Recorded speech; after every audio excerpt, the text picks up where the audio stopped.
Primeras impresiones de la toma de mando del presidente Nicolás Maduro frente a esta embestida de la potencia del norte. Si te parece, Juanjo, podemos hacer un análisis que vaya de lo general a lo particular, empezando por cómo la derecha internacional anglófila sionista hace un escándalo tremendo, coordinado, para deslegitimar la toma de posesión, la juramentación de Nicolás Maduro, so pretexto de que no enseñaron las actas. Sin embargo, y además inventando que este señor Edmundo, al que nadie conocía hace, no sé, 8 o 9 meses, nadie sabía de su existencia, excepto los del Servicio Exterior venezolano, porque fue miembro del Servicio Exterior de Venezuela. Resulta que ganó de manera apabullante. Veíamos los anuncios, veíamos la campaña que hizo María Corina Machado desde antes de julio, 28 de julio, que fueron las elecciones, diciendo que no reconocerían ningún otro resultado que no fuera la victoria de Edmundo González Urrutia, a quien, repito, nadie conocía, mucho menos, y esto lo repito porque la idea que nos venden de que arrasó con más del 60%, yo creo que ni ellos se la creen, pero también insisto, Juanjo, en esta narrativa que repitieron hoy una y otra vez, que como sus encuestas le daban como ganador de manera avasalladora a González Urrutia, entonces no iban a reconocer otro resultado que no fuera la victoria de González Urrutia. Dicen que el pez por su boca muere, y dicen también que eres dueño de lo que callas y esclavo de lo que hablas. Entonces, no dejaron otra salida más que pues esto que está ocurriendo. Es decir, que se viera no como un proceso institucional la elección del 28 de julio, sino como un proceso de vida o muerte, en la cual ya vimos lo temperamental que son los derechistas en América Latina en general. Ya vemos, mi querido Juanjo, también lo aferrado que son al poder. Lo estamos viendo en tu país, en Perú, con una bajísima popularidad. Yo creo que de las peores tasas de popularidad que se le recuerde a un mandatario, la de Dina Boluarte, que no supera ni el 5%. No, no llega al 3%. No llega ni a 3%. Los congresistas de la bancada mayoritaria en el Parlamento peruano andan por ahí del 9-10% de aprobación únicamente, y aún así se aferran como perros al hueso, hambrientos. Además, lo estamos viendo en Ecuador, este debilitamiento institucional estratégico que está haciendo Daniel Noboa, con decretos, pasándose por encima a la Asamblea Nacional, poniendo vicepresidentas a contentillo, haciendo campaña electoral, aunque son muy claras las leyes para que él pueda, si quiere competir como candidato, tenga que solicitar licencia. Sin embargo, vemos a un Daniel Noboa que se pasa por el arco del triunfo el derecho, el marco jurídico ecuatoriano, y que no respetan nada. Lo vemos en Argentina con Milei.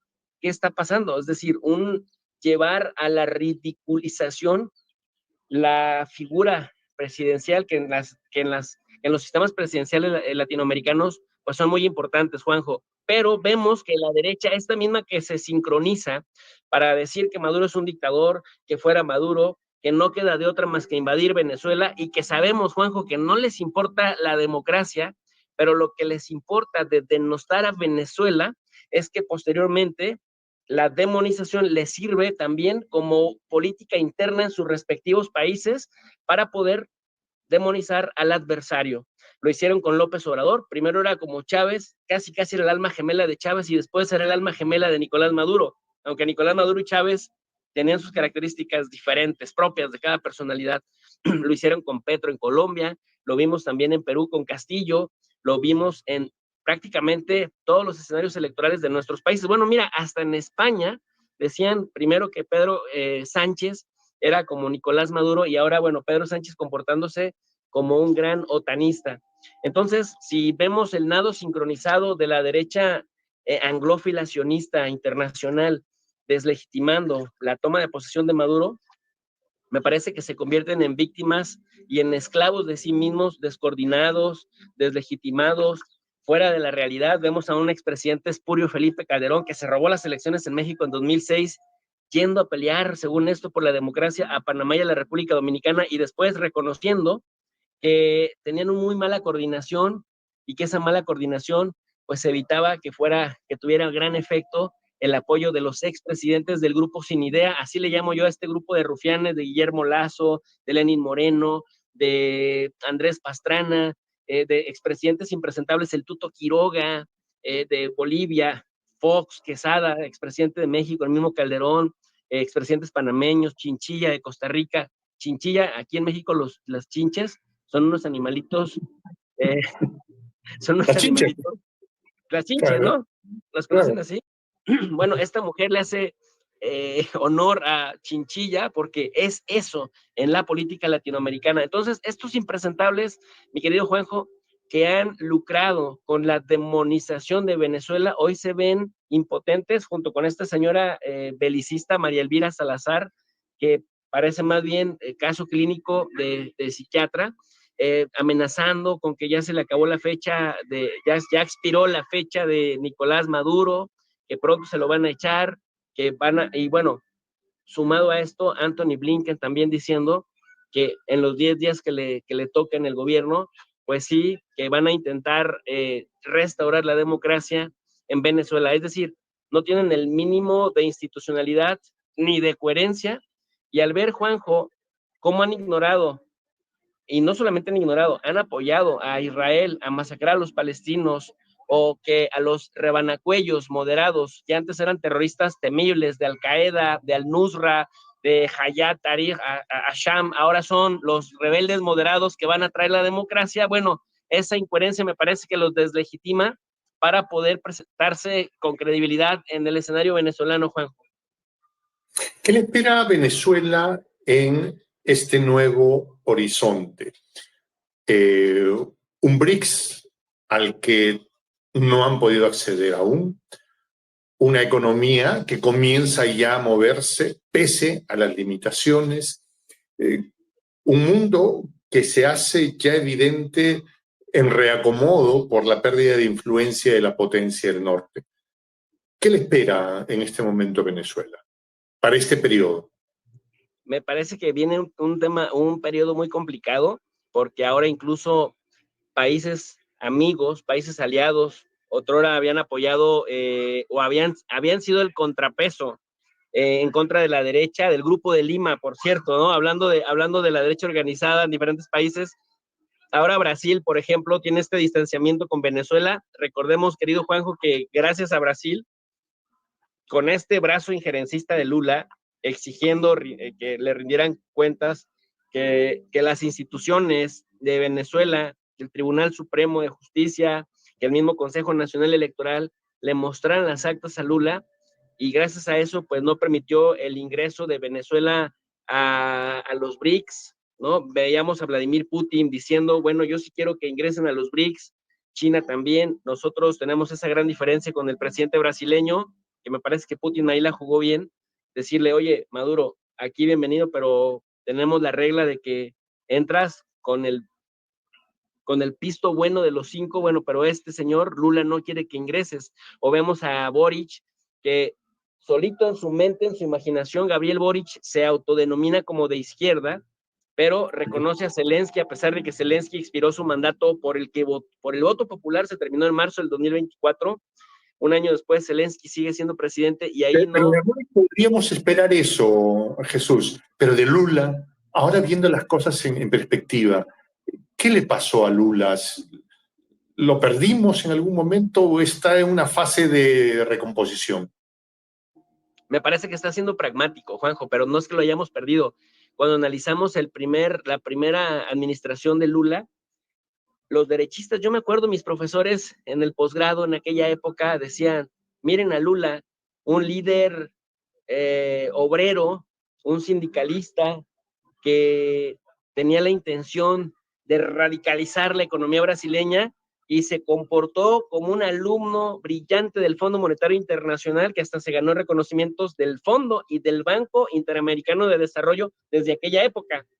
Solo que teníamos gobiernos pero tan nefastos, tan neoliberales, que Lula, aplicando recetas neoliberales, nos parecía, por su discurso laborista, por su discurso obrero, campesino, incluyente, nos parecía de izquierda, y de izquierda que nos lo vendían como una izquierda muy cargada a la izquierda de la izquierda, cuando en realidad tú ves el orden fiscal que tuvo en Brasil en la época de Lula, es más parecido a las recetas del Fondo Monetario Internacional y del Banco Mundial. Así que me parece que ahora lo que pasa es que antes guardaba la forma, ahora no tiene mayorías en el Parlamento brasileño, y me parece que es una manera de quitarse la presión, querido Juanjo, desde el interior de Brasil, y quedar bien con aquellas derechas que honestamente me parece es un error, porque Lula ya debería estar luchando por legado más que por otra manera, y me parece que el tratar de quedar bien con la derecha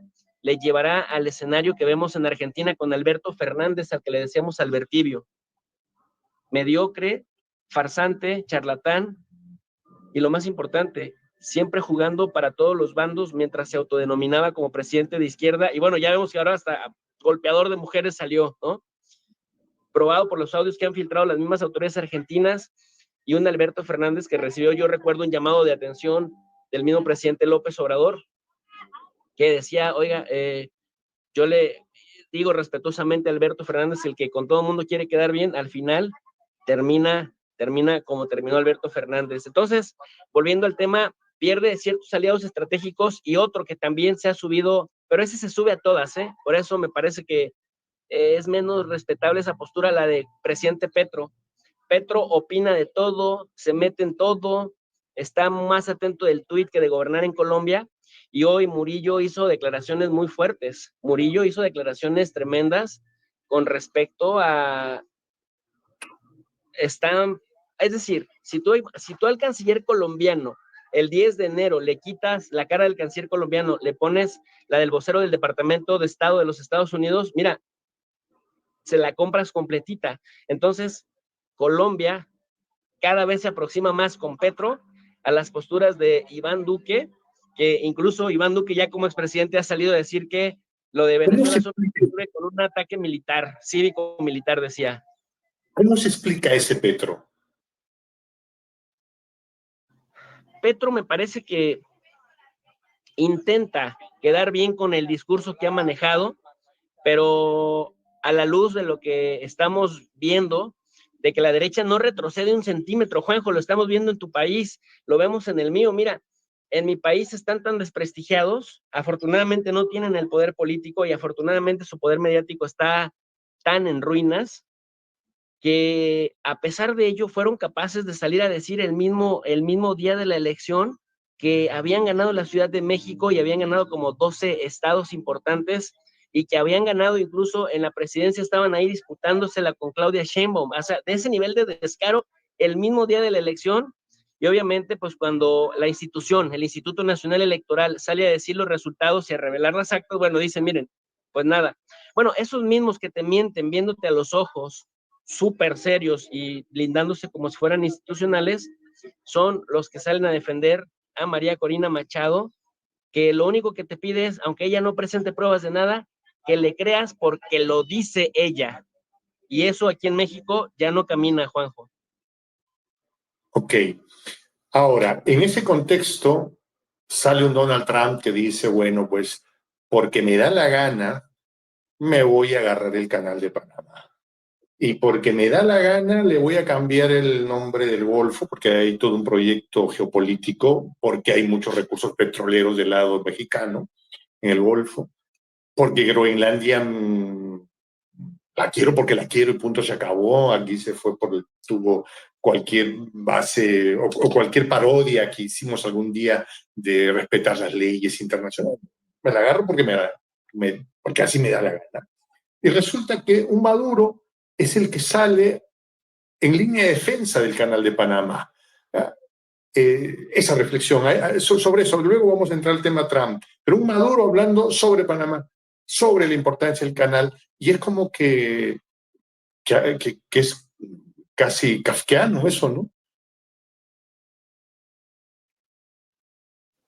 Mira, Juanjo, hace unos meses tuve una entrevista con el coronel, con Pedro Baños, que tiene un canal también muy activo en YouTube, y él, tengo el entendido que él es pro Corina Machado.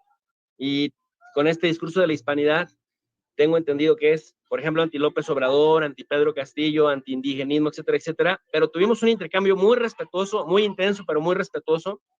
Y en esa ocasión él se fue directo. Oye, en el tema de Venezuela, ¿pro Maduro o pro Corina Machado? Y yo le respondí así. Cuando Noboa se atrevió a faltarnos al respeto, invadiendo la Embajada de México, muy pocos presidentes y muy pocos primeros ministros en el mundo hicieron lo que tenían que haber hecho, que es lo que hiciste de una gravedad enorme. No podemos permitirlo y tenemos que condenarte abiertamente y no legitimarlo recibiéndolo. De los pocos que hicieron lo que tocaba hacer fueron Nicolás Maduro y Nicaragua. Rompieron relaciones diplomáticas y Maduro hasta sacó a su consulado de Guayaquil y su embajada en Quito para expresar repudio a las acciones de Noboa.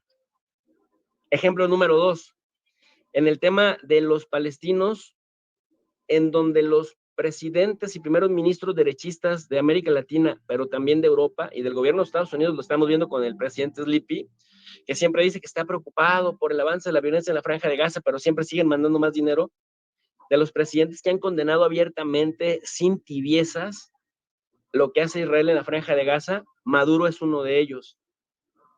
De los que han condenado abiertamente cómo Zelensky está arrastrando a su gente al suicidio colectivo y en lugar de parar, negociar el que Rusia no se siga expandiendo, no, ellos dicen, Rusia no ha sufrido lo suficiente, vamos a hacerle la guerra y vamos a reclutar a la gente y a fuerza los vamos a mandar al frente. Bueno, quien ha repudiado eso, de los pocos con firmeza, es Nicolás Maduro.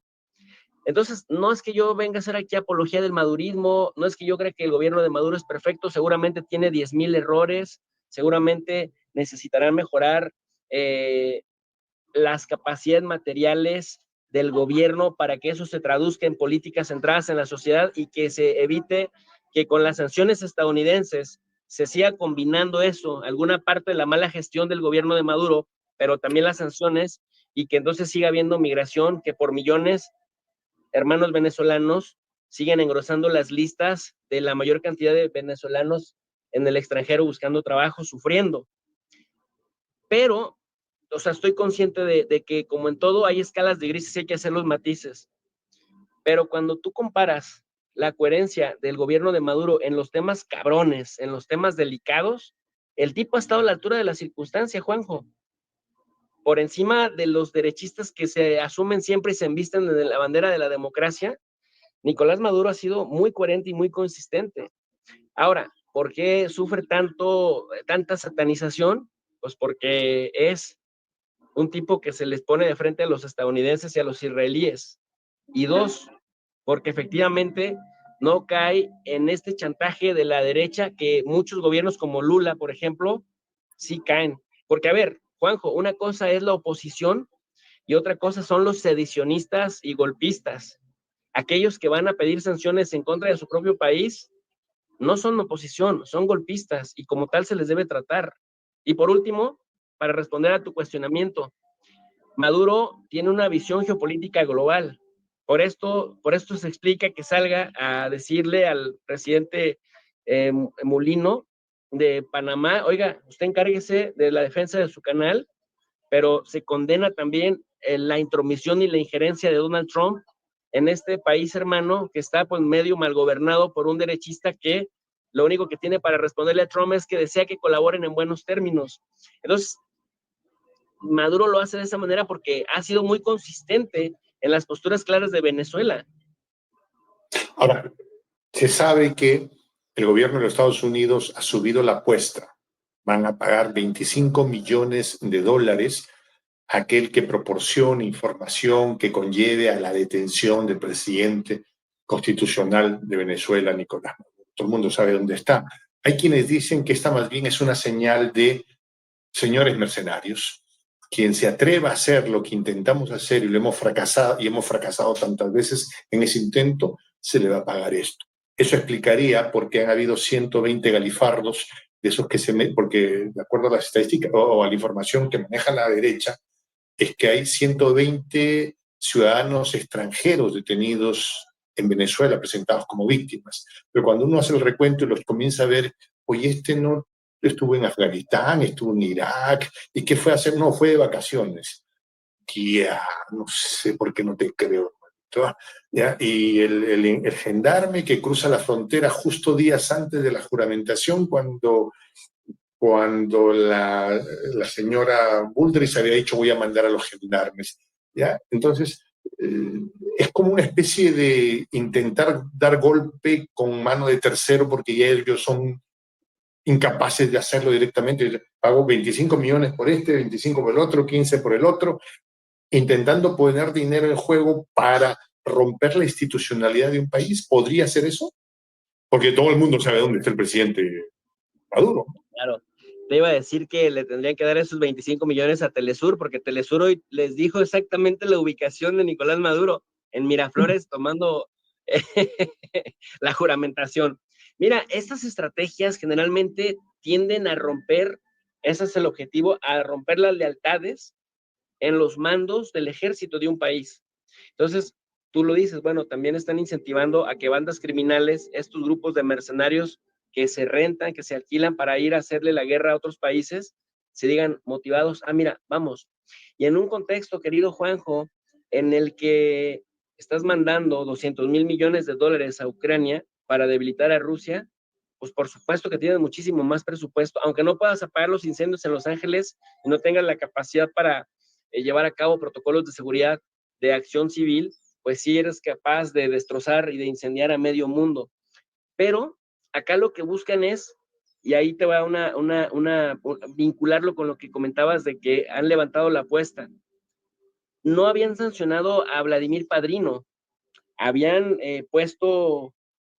pues habían ofrecido dinero por Diosdado Cabello, por el fiscal de Venezuela, por el mismo Nicolás Maduro, pero no lo habían hecho por Padrino, el ministro de Defensa, por una simple y sencilla razón. Intentaban persuadirlo de que si a él no lo sancionaban, entonces él jalara, él colaborara con el occidente colectivo. Pero como vieron que recientemente lo que acaba de hacer Vladimir Padrino es jurarle lealtad a la Constitución venezolana, pero también al presidente Maduro y garantizar que la juramentación iba a estar ordenada, entonces hoy aparece ya, les falló la estrategia de persuadirlo, entonces ahora viene la disuasión, entonces también vamos por ti y te vamos a capturar. Y mira qué manera de tratar de ridiculizarlo, Juanjo, diciendo que es el líder del cártel de los soles. O sea, un presidente de los Estados Unidos, que también lo mencionabas al inicio, que acaba de ser pues condenado por una corte en Nueva York y que va a ser el primer presidente convicto que va a juramentar la Constitución. O sea, nada más imagínate el surrealismo del que estamos hablando, es el que se atreve a amenazar al presidente que pasó por un proceso electoral y que respeta, digamos, el orden institucional de su propio país bajo la idea de la importancia de la autodeterminación de los pueblos y del derecho de los pueblos a autodeterminarse. Mira lo que nos vienen a decir.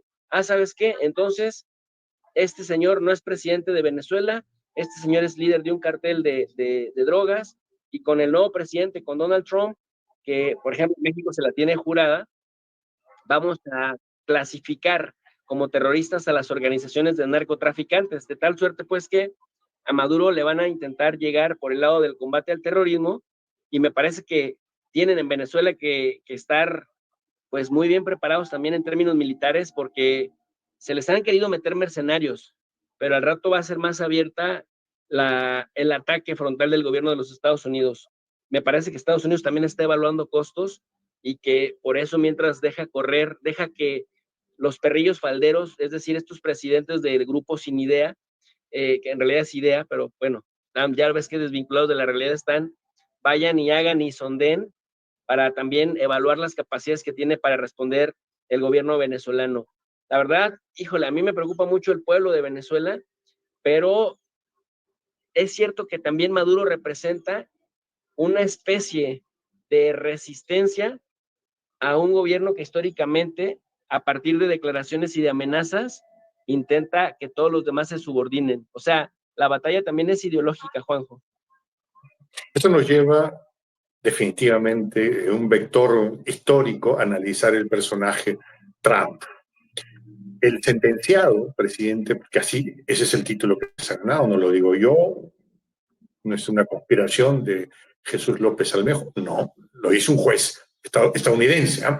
No es un juez venezolano, no. El sentenciado, Donald Trump, ha salido a decir, bueno, al fiel estilo del tipo del bigotito de la Alemania entre 1930 y 1945, nosotros necesitamos un espacio vital para seguir siendo América.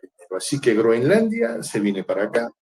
Vamos a cambiar el nombre al Golfo porque cambiándole el nombre a lo mejor ya brincamos el diente a las reservas petroleras que hay en posiciones mexicanas. Vamos a comprarnos el canal de Panamá y si no lo invadimos. Pues.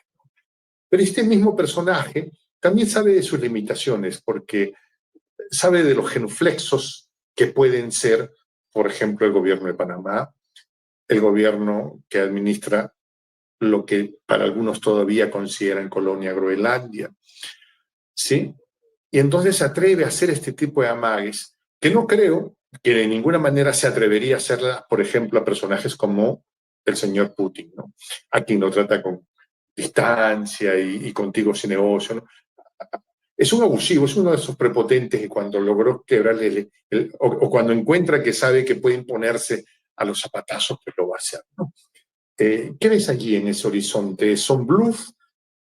Hay quienes dicen esto se trata de antiguas ambiciones de la potencia del norte. ¿Cómo crees que va a evolucionar esto?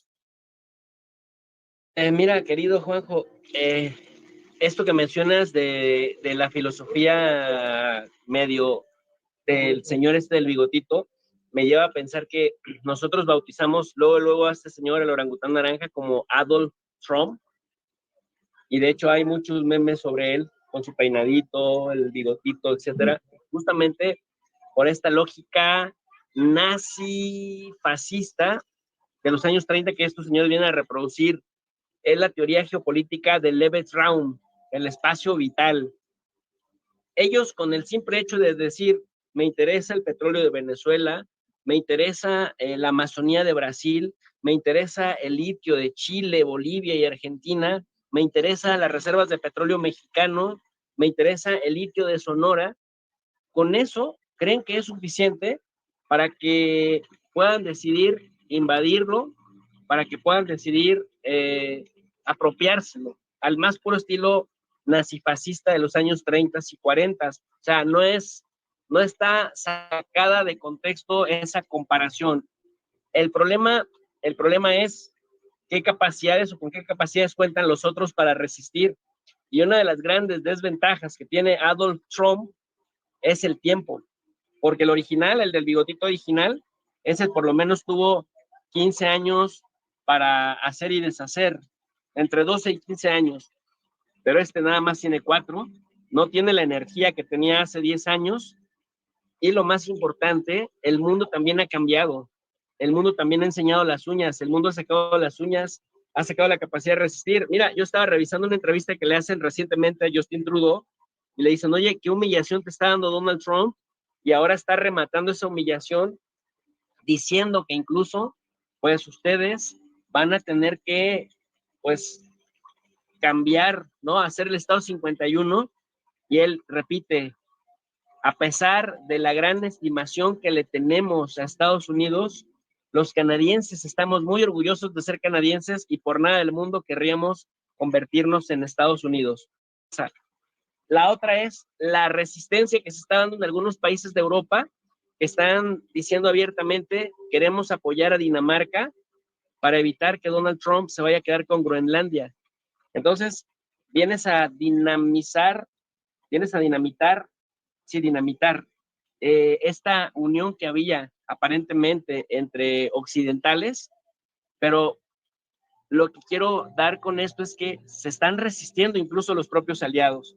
Ayer decía Putin, el 9 de enero decía Putin en una entrevista que me causó muchísima risa, porque mira, yo lo vengo diciendo desde hace 3 años, pero qué chévere que lo dice alguien como él. Putin dice, los europeos han perdido tanto la dignidad y han perdido tanto la identidad y la decencia que si Estados Unidos les dice, los amenaza con que los va a ahorcar, ellos en lugar de resistir preguntarían, ¿quiere que nosotros traigamos la cuerda?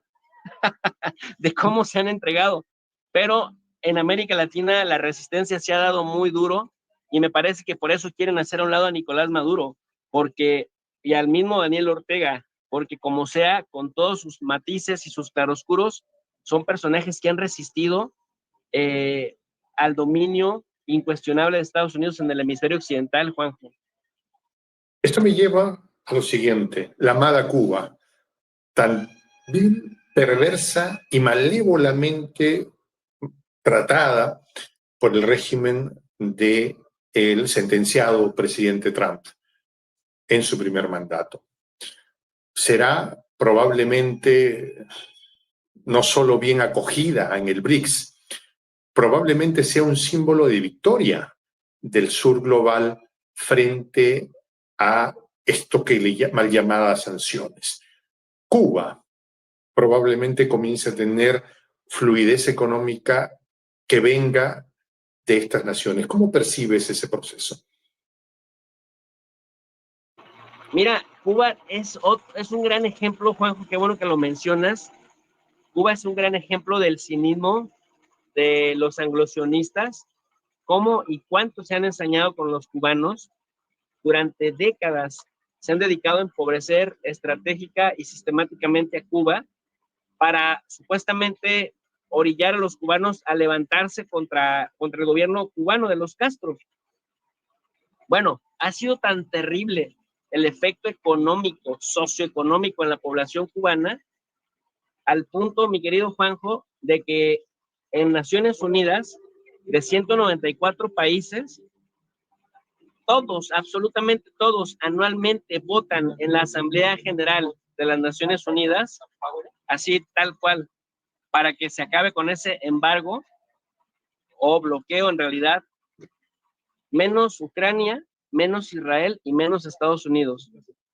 Pero el resto de la comunidad internacional, bueno, hasta los británicos, hasta los franceses, hasta los españoles, hasta Italia de Giorgia Meloni, votan en la Asamblea para que se acabe el bloqueo y ese sufrimiento contra el pueblo cubano, porque se dan cuenta que por ahí no ha sido la ruta y es la que han aplicado también o han intentado aplicar en Venezuela. Empobrece, créale condiciones de miseria a los pueblos para que esos pueblos se levanten contra sus tiranos y los echen, porque esa es la narrativa que traen. Pero entonces en Cuba ni siquiera respetan la institucionalidad internacional y a pesar de que el resto del mundo le pide a Estados Unidos acaba con ese bloqueo, con ese embargo, año con año, pues mira, ellos siguen asfixiando la economía cubana y todavía tienen el descaro de venir a decir que el modelo cubano es una vergüenza porque no funciona, cuando en realidad, si no funcionara por sí solo, entonces ¿por qué los estás sancionando? ¿Por qué no los dejas prosperar y pruebas científicamente que en condiciones normales no sirven para nada, ¿no?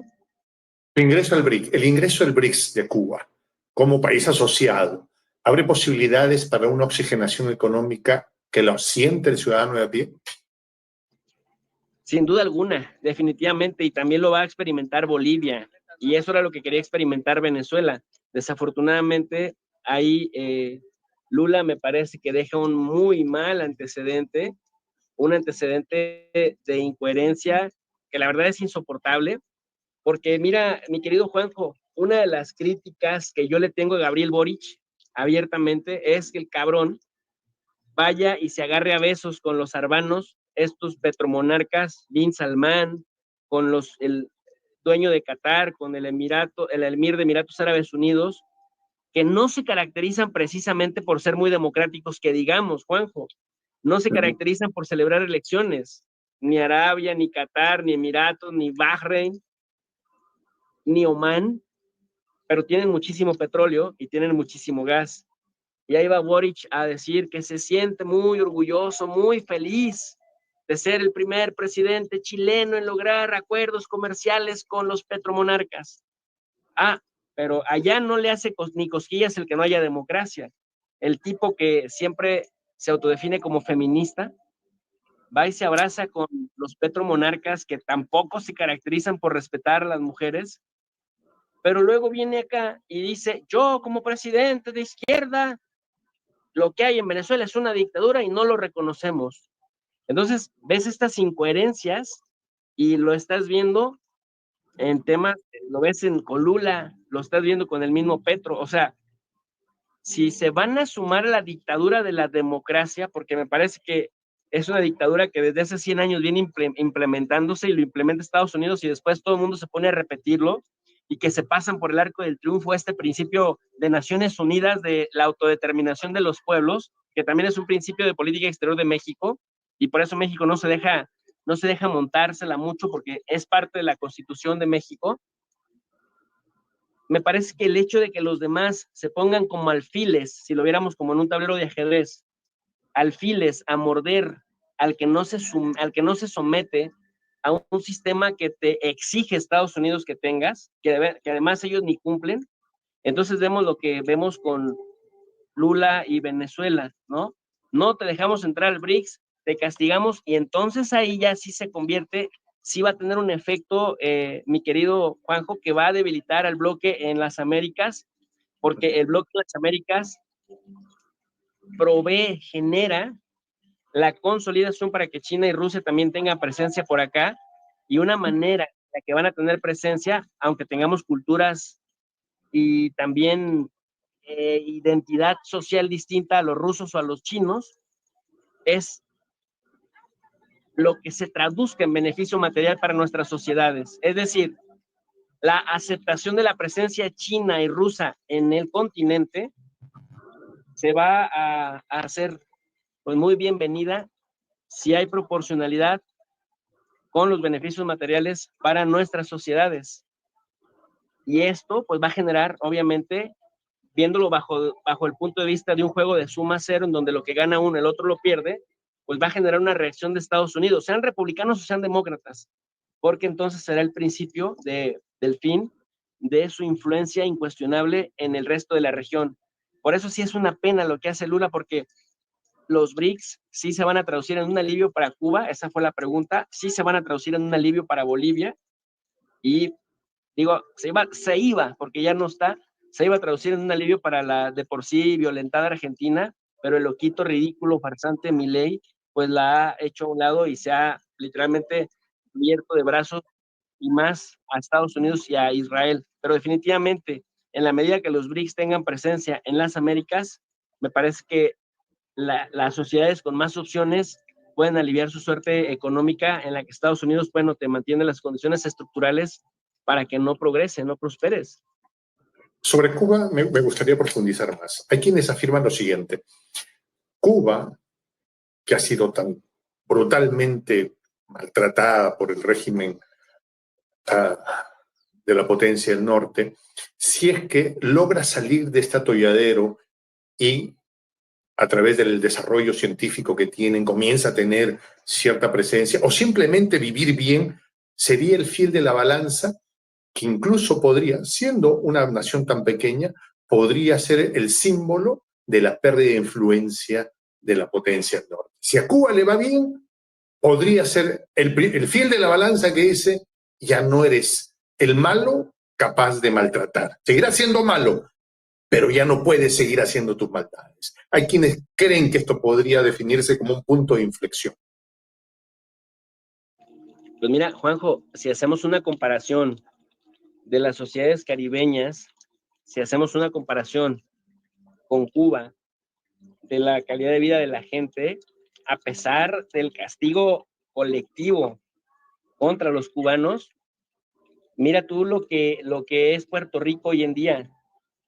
Puerto Rico, que sería el némesis de Cuba, yo te aseguro que los puertorriqueños no viven mucho mejor que los cubanos o los jamaicanos o mira, los haitianos. Entonces, efectivamente, estoy de acuerdo con tu punto de vista. Si Cuba logra sortear y logra superar el castigo colectivo al que tiene sometido Estados Unidos al gobierno cubano y por ende a la sociedad cubana, me parece que ahí es el principio del fin, efectivamente.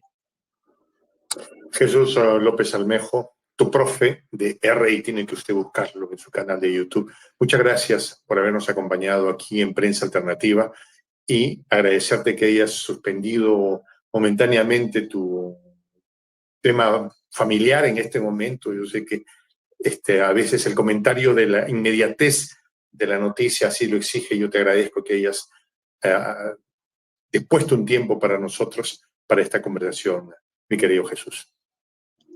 Siempre un placer, Juan José, siempre un placer. Y bueno, pues entre estos medios alternativos tenemos que ayudarnos a hacer eco, porque de lo contrario, la narrativa dominante, la narrativa que sigue siendo dominante en los medios que tienen un alcance enorme por el presupuesto que les inyectan, y que sigue pues generando pues mucha gente que desinformada. Bueno, pues tenemos que estar ahí creando sinergias de colaboración, querido Juanjo. Así que muchas gracias por la invitación y aquí estamos siempre a la orden.